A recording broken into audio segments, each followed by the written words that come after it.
Hello, everyone, and welcome back to Dr. Speak Now. I'm David, here with Anna, and this is day 10. Double digits. Hello, everyone. 10 days in. That's incredible. Look at how far you've come. If you're here on day 10, you are officially building a real speaking habit. And today's topic makes a lot of beginners nervous. Getting a haircut in English. Because if you can't explain what you want, well, surprises happen. And not always good ones. Oh, we've all seen scary haircut stories.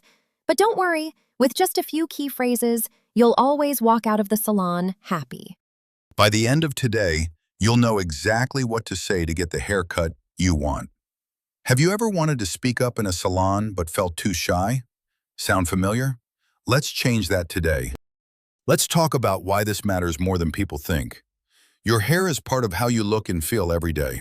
A bad haircut can affect your confidence for weeks. Exactly. And in a new language, this stress is even bigger.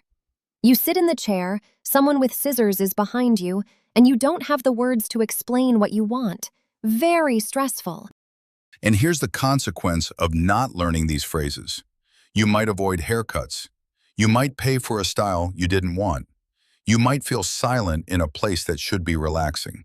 But when you know the phrases, the salon becomes fun again.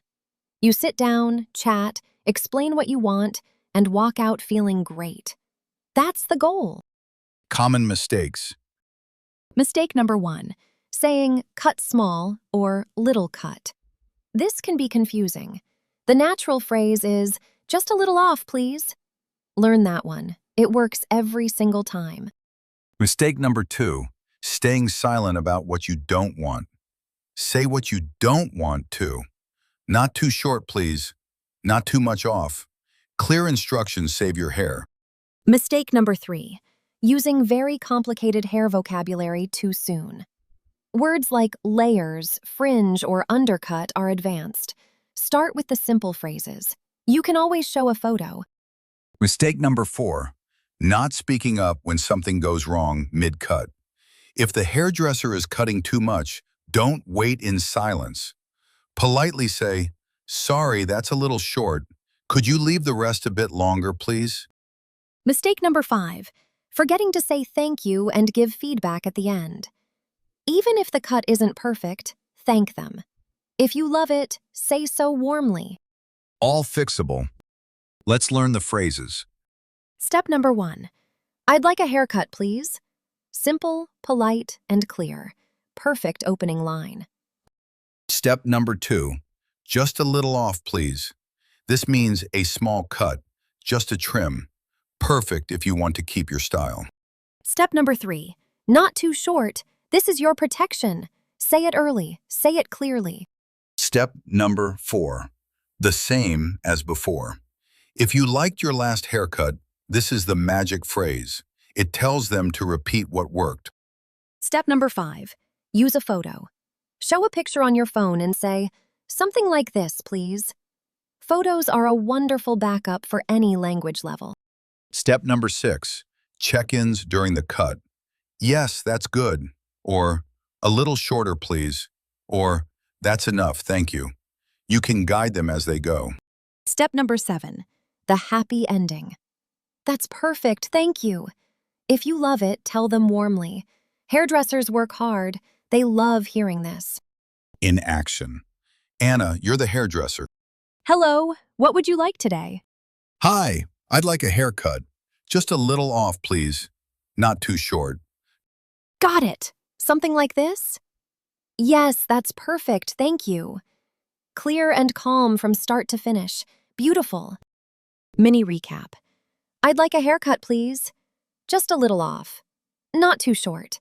The same as before. Show a photo, check in mid-cut, and a warm, that's perfect, thank you, at the end. Home practice. Exercise number 1, the opening line. I'd like a haircut, please. Just a little off. Say it out loud, 5 times. Exercise number 2, the protection line. Not too short, please. Say it clearly, 5 times. This one really matters. Exercise number 3, mid-cut phrases. Practice these out loud. Yes, that's good. A little shorter, please. That's enough, thank you. Exercise number 4, the photo prep. Save one hairstyle photo on your phone that you like. Practice. Something like this, please, so you're ready for your next visit. Exercise number 5, the mental walkthrough. Before your next haircut, mentally walk through the whole visit in English. Every step from hello to thank you. Small prep, big peace of mind. The feelings. Challenge number 1. I'm scared they won't understand me. That's why photos are your best friend. A photo cuts through any language gap. Show and tell, always powerful. Challenge number 2. I don't want to interrupt the hairdresser mid-cut. Please do. Politely, of course. Sorry, could you leave this side a little longer? A quick word saves the whole haircut. Challenge number 3. I feel silly asking questions. Please don't. Every good hairdresser wants their customer happy. Your questions help them do their best work. Speak up with confidence. Don't give up. Your future hair will thank you. A few useful words. Trim, a small, light haircut. Hairdresser, the person who cuts your hair. Salon, the place where you get your hair cut. Style, the shape or look of your hair. Try one today.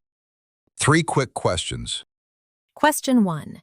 What natural phrase means just a small cut? Question 2. What protection phrase saves your hair? Question 3. What magic phrase works if you liked your last haircut? Wonderful. Recap. I'd like a haircut, please. Just a little off.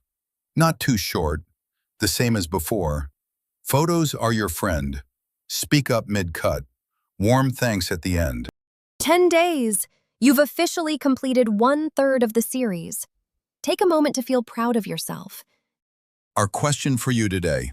Comment below. Do you feel nervous getting a haircut in English?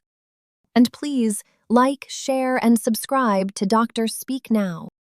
Keep practicing, stay sharp, and we'll see you in the next episode. This is Dr. Speak Now.